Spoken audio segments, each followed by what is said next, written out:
Hello friends, आप सब कैसे हो। आई होप अच्छे होंगे। मेरे YouTube channel challenges GK classes में आप सभी का दिल से स्वागत है। अगर आपने मेरे चैनल को लाइक एंड सब्सक्राइब नहीं किया है तो प्लीज़ जल्दी से मेरे चैनल को लाइक कर दीजिए, सब्सक्राइब कर दीजिए, ताकि जब भी कोई वीडियो अपलोड करूँ तो आपके पास सबसे पहले आ जाए।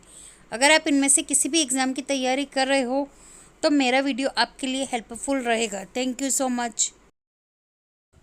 क्वेश्चन है, मेरा सेट समिति का संबंध किससे था। देखते इसके ऑप्शन। ए, हथकरघे के विकास से। बी, रोजगार में लिंग भेद से। सी, बाल श्रम की संपत्ति से। डी, कार्यरत महिलाओं का कल्याण से। तो राइट आंसर है इसके ऑप्शन ए, हथकरघे के विकास से मेरा सेठ समिति का संबंध था। राइट आंसर ऑप्शन ए, हथकरघे के विकास से। नेक्स्ट क्वेश्चन है, भारत में योजना से संबंधित सबसे पहला विचार प्रस्तुत करने का श्रेय किसे जाता है। देखते इसके ऑप्शन। ए, जवाहरलाल नेहरू। B, M Visvesvaraya. सी, मुंबई के उद्योगपतियों को। डी, श्री मन्ना नारायण। तो राइट आंसर इसका option B, M Visvesvaraya. M Visvesvaraya को भारत में योजना से संबंधित सबसे पहला विचार प्रस्तुत करने का श्रेय जाता है। Right answer option B, M Visvesvaraya. Next question है, शून्य आधारित बजट का क्या अर्थ है। देखते हैं इसके ऑप्शन। ए, असीमित घाटे की वित्त व्यवस्था। बी, अनुत्पादक व्यय की कटौती न करना। सी, नए कार्यक्रमों का मूल्यांकन न करना। डी, हर बार बिल्कुल नए सिरे से बजट तैयार करना। तो राइट आंसर है इसका ऑप्शन डी, हर बार बिल्कुल नए तरीके से बजट को तैयार करना शून्य आधारित बजट का अर्थ है। राइट आंसर ऑप्शन डी, हर बार बिल्कुल नए सिरे से बजट तैयार करना। क्वेश्चन है, वेल्थ ऑफ नेशंस पुस्तक के लेखक कौन है। देखते इसके option. A, Adam Smith. B, Marshall. C, Pigou. D, Keynes. तो राइट आंसर है इसका option A, Adam Smith. Adam Smith Wealth of Nations पुस्तक के लेखक है। Right answer option A, Adam Smith. Next question है, भारत में कुल भूमि का कितना प्रतिशत कृषि कार्य में संलग्न है। देखते इसके ऑप्शन। ए, 52.7%। बी, 56.3%। सी, 65.3%। डी, 70.7%। तो राइट आंसर है इसका ऑप्शन ए, 52.7% भारत में भूमि का हिस्सा है कृषि कार्यों में करने में। राइट आंसर ऑप्शन ए, 52.7%। नेक्स्ट क्वेश्चन है, औद्योगिक क्रांति सर्वप्रथम किस देश में हुई। देखते इसके option. A, Germany. B, France. C, संयुक्त राज्य अमेरिका। D, England. तो राइट आंसर है ऑप्शन डी, इंग्लैंड। इंग्लैंड में औद्योगिक क्रांति सर्वप्रथम हुई। Right answer option D, England. Next question है, भारत के प्रथम खनिज नीति कब घोषित हुई थी। देखते इसके ऑप्शन। ए, 1951 में। बी, 1961 में। सी, 1972 में। डी, 1976 में। तो राइट आंसर है इसका ऑप्शन ए, 1951 में भारत के प्रथम खनिज नीति की घोषणा हुई। राइट आंसर ऑप्शन ए, 1951। नेक्स्ट क्वेश्चन है, आर्थिक विकास के दृष्टिकोण से भारत की गिनती होती है। देखते इसके ऑप्शन। ए, पिछड़े राष्ट्र के रूप में। बी, विकसित राष्ट्र के रूप में। सी, विकासशील राष्ट्र के रूप में। डी, अर्थविकसित राष्ट्र के रूप में।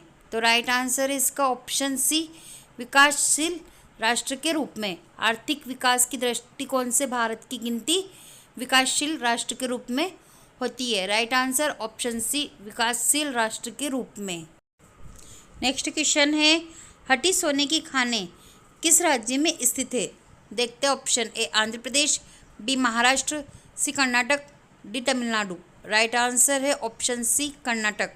हटी सोने की खानें कर्नाटक राज्य में स्थित है। नेक्स्ट क्वेश्चन है, मिश्रित अर्थव्यवस्था के क्या अभिप्राय है? देखते हैं इसके ऑप्शन ए, अर्थव्यवस्था में कृषि और उद्योग दोनों को बढ़ावा देना। बी, सरकारी एवं निजी क्षेत्र का सह अस्तित्व। सी, अमीर और गरीब का सह अस्तित्व। डी, छोटे और बड़े उद्योग का सह अस्तित्व। तो राइट आंसर है ऑप्शन बी, सरकारी और निजी क्षेत्रों का सह अस्तित्व मिश्रित अर्थव्यवस्था के से अभिप्राय है। राइट आंसर ऑप्शन बी, सरकारी एवं निजी क्षेत्र का सह अस्तित्व। नेक्स्ट क्वेश्चन है, भारत के लिए नियोजित अर्थव्यवस्था पुस्तक के लेखक है। देखते इसके option A, Dadabhai Naoroji. B, sir M Visvesvaraya. C, Manmohan Singh. D, K M Munshi. Right answer B, sir M Visvesvaraya. Sir M Visvesvaraya Bharat के लिए नियोजित अर्थव्यवस्था पुस्तक के लेखक है। Right answer option B, sir M Visvesvaraya. Next question है, भारतीय आय में सर्वाधिक योगदान है। देखते इसके ऑप्शन ए, कृषि क्षेत्र का। बी, विनिर्माण क्षेत्र का। सी, व्यापार क्षेत्र का। डी, बैंकिंग क्षेत्र का। राइट आंसर ऑप्शन बी, विनिर्माण क्षेत्र का। भारतीय आय में सर्वाधिक योगदान विनिर्माण क्षेत्र का है। Right answer option B. Next question है, हार्ड करेंसी से क्या तात्पर्य है? देखते इसके ऑप्शन ए, वह मुद्रा जिसकी आपूर्ति मांग की अपेक्षा कम हो। बी, वह मुद्रा जिसकी आपूर्ति मांग की अपेक्षा अधिक हो। सी, वह मुद्रा जिसकी आपूर्ति मांग और दोनों स्थिर हो। डी, उपयुक्त में से कोई नहीं। तो राइट आंसर है ऑप्शन ए, वह मुद्रा जिसकी आपूर्ति मांग की अपेक्षा कम हो। हार्ड करेंसी से तात्पर्य है। राइट आंसर ऑप्शन ए, वह मुद्रा जिसकी आपूर्ति मांग की अपेक्षा कम हो। नेक्स्ट क्वेश्चन है, भारत सरकार द्वारा नई राष्ट्रीय खनिज नीति की घोषणा किस वर्ष की गई? देखते इसके ऑप्शन ए, 1991 ईस्वी। बी, 1992 ईस्वी। सी, 1993 ईस्वी। डी, 2008 ईस्वी। तो राइट आंसर ऑप्शन डी, 2008 ईस्वी में भारत सरकार द्वारा नई राष्ट्रीय खनिज नीति की घोषणा की गई। राइट आंसर ऑप्शन डी, 2008 ईस्वी। नेक्स्ट क्वेश्चन है, आलू अनुसंधान की दिशा में भारत में सर्वप्रथम 1949 में पटना में केंद्रीय आलू अनुसंधान संस्था की स्थापना की गई। इसे किस वर्ष शिमला स्थानांतरित कर दिया गया? देखते इसके ऑप्शन ए, 1951 ईस्वी में। बी, 1954 ईस्वी में। सी, 1956 ईस्वी में। डी, 1965 ईस्वी में। तो इसका राइट आंसर है ऑप्शन सी, 1956 ईस्वी में आलू अनुसंधान की दिशा में भारत में सर्वप्रथम 1949 में पटना में केंद्रीय आलू अनुसंधान संस्थान की स्थापना की गई थी। इसे शिमला में कन्वर्ट करा 1956 ईस्वी में। राइट आंसर ऑप्शन सी, 1956 ईस्वी में। नेक्स्ट क्वेश्चन है, ग्रेशम का नियम किससे संबंधित है? देखते इसके ऑप्शन ए, उपभोग एवं मांग। बी, आपूर्ति एवं मांग। सी, मुद्रा के प्रचलन। डी, घाटे की अर्थव्यवस्था। तो राइट आंसर ऑप्शन सी, मुद्रा के प्रचलन।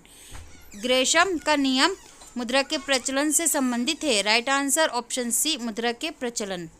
नेक्स्ट क्वेश्चन है, मुद्रा स्वयं का निर्माण करती है, यह परिभाषा किससे ने प्रस्तुत की? देखते इसके option A, Marshall. B, Crowther. C, Cromer. D, Hanson. तो राइट आंसर है इसका ऑप्शन सी, क्राउमर।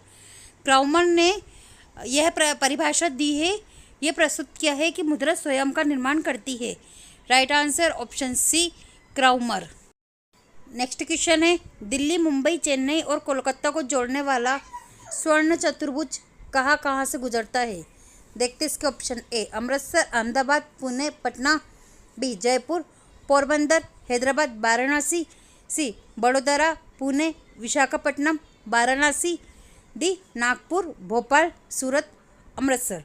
तो राइट आंसर है इसका ऑप्शन सी, बड़ोदरा, पुणे, विशाखापट्टनम, वाराणसी से दिल्ली, मुंबई, चेन्नई और कोलकाता को जोड़ने वाला स्वर्ण चतुर्भुज गुजरता है। Right answer option C, Vadodara, Pune, Visakhapatnam और वाराणसी।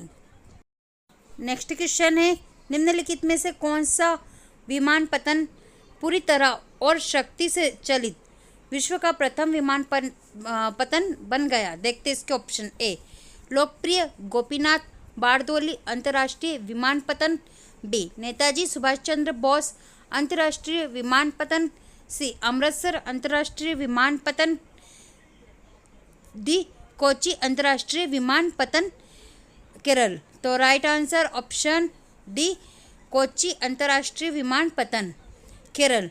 ये विमानपत्तन पूरी तरह और शक्ति से चलित विश्व का प्रथम विमानपत्तन बन गया है।